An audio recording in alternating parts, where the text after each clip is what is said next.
out of the light blue corner, he stands 5 feet 7 inches tall. His official weight 168 and 1/4 pounds. An MMA practitioner undefeated as a professional at 1-0. He represents Bastos Brazilian Jiu-Jitsu and Gordino MMA. Fighting out of Midland, Texas, White Chocolate Chip Cole!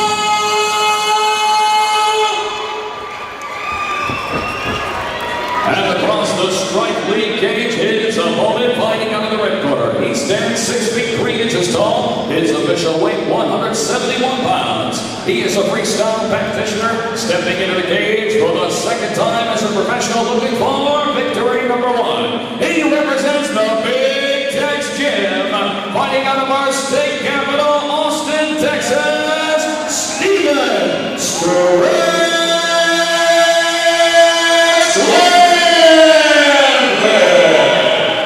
I got to comment on the socks with Jeff Houston, my boy, looking good. Bright red socks to match that jacket. Woo! Looking sharper than looking sharp, looking sharper than Gillette. I love it. All right, the officials or the official introductions have been made. It is time to get this 4th bout of the night underway. Chip Cole, White Chocolate, taking on Steve Stretch Glanville, and it is time to get it going. That's how Stretch came out last time. He likes to cover a lot of distance. He likes to actually, use his length, and he's not bad at it. Nice jab there coming from the waist. He was getting the better of Jonathan for a bit. It'd be interesting to see how he starts this fight off too. Again, so far like the last time, it's gonna be interesting to see the adjustments that Chip can make. Chip definitely going to have to get inside with Steven with the reach advantage here. Like you said, it really will depend how well Glanville uses this reach advantage. There goes Cole going in close, trying to get the takedown. And that was a direct effect because he had that left hand not at the right place at the right, or the left hand not at the right place at the right time. There it is. There's the takedown. Not real big takedown. No, but it looks that's cool. That's a Chip Cole takedown if I ever saw one. There goes Steve Glanville back to the feet again. That's what he needs to do. He needs to use that jab. He didn't use it. He had it kind of doing something. He was doing something funky with it. I like to call it when Shane Mosley would throw it like a jiggly punch. There you go. I like that. Because it's just kind of bleh, But he needs to use the jab more stiffer, and he needs to do that. Combos. Nice. With the hands. Nice right cross as a counter there. And he's got some mean kicks.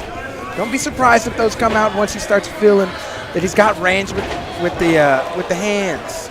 That was a slip. Cole going for a leg kick. We're going to call the ground super slip. I don't know the ground's last name. Canvas. It's ground canvas. It's a new kid in school you don't want to hang out with. Right.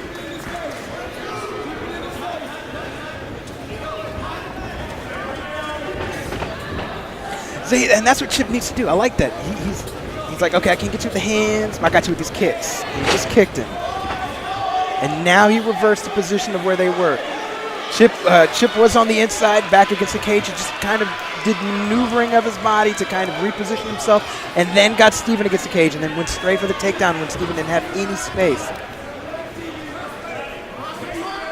It's amazing to see what he can do with this. Oh, those elbow strikes. Talk about heavy elbows. Back to the back of the head.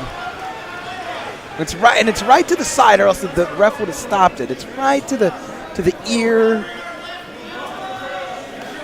Trying to make it just kind of make that part of your head kind of ring a little bit.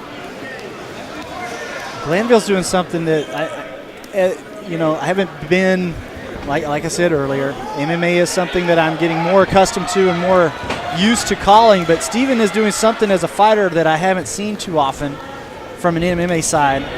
His corner is sitting here barking out instructions while he's pressed against the cage, and he's making eye contact and listening and making those adjustments as they bark them to him. I think he's very attentive to his corner. He is. He's a guy who's got a lot of experience, even though Oh, look at this one. Even though this is the second fight. I like what just happened there. Yeah, nice Interesting reversal. transition. Cole doing a good job, though, getting out of it. Still in a... And it was the little minute things that happened in the scramble that allowed him to be able to do that. Chip thought he had a position that he didn't have, and that Steven, again, waiting patient. That's a big sign of somebody who we could see a lot to come from in the future. He's taking his time and finding little things, listening to his corner. That's one thing sometimes a lot of young guys don't do. They don't pay enough attention to him. Again, that's a Chip Cole takedown if I ever saw one. That's what he likes, to just kind of run his body right into you. Almost a spear. Yeah, sometimes it's not pretty, but that's not what he wants. He doesn't care if it's pretty. And there, what happened? I missed. Oh, we got a leg lock of some kind or a knee lock by Chip Cole. I heard some sort of a pop. I heard a pop.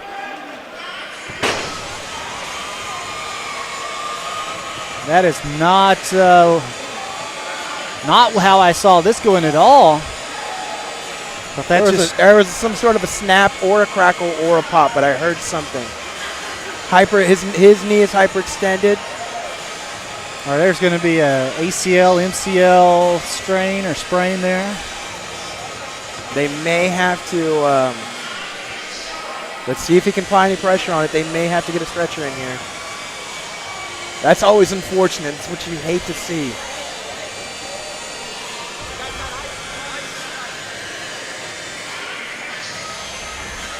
So,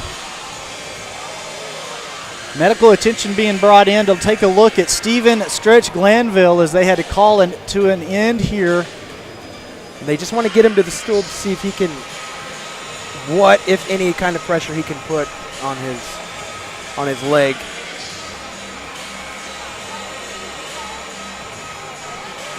Again, Chip Cole adapting to the situation. Let's not take this away from him. No, This is part of the game.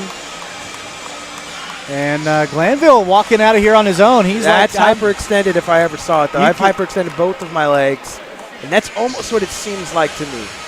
You can see on the outside of his knee in the back, it is really bright red, and I don't know if that is from a strike or if that is from me. You can see it right there. Oh, yeah. Here comes the official decision from the ring announcer, Jeff Houston. It calls us down to about 4 minutes, 22 seconds into round number 1. For your winner by tap out by a knee bar submission from Midland, Texas, White Chocolate Chicago. That's what it was. I couldn't see it from this position. Knee bar. But it was a knee bar. Jesus Christ, man. I hope everything's okay. He's a good kid. Now, but again, that's a slick move from somebody like Chip to see that opening and be able to take advantage of it.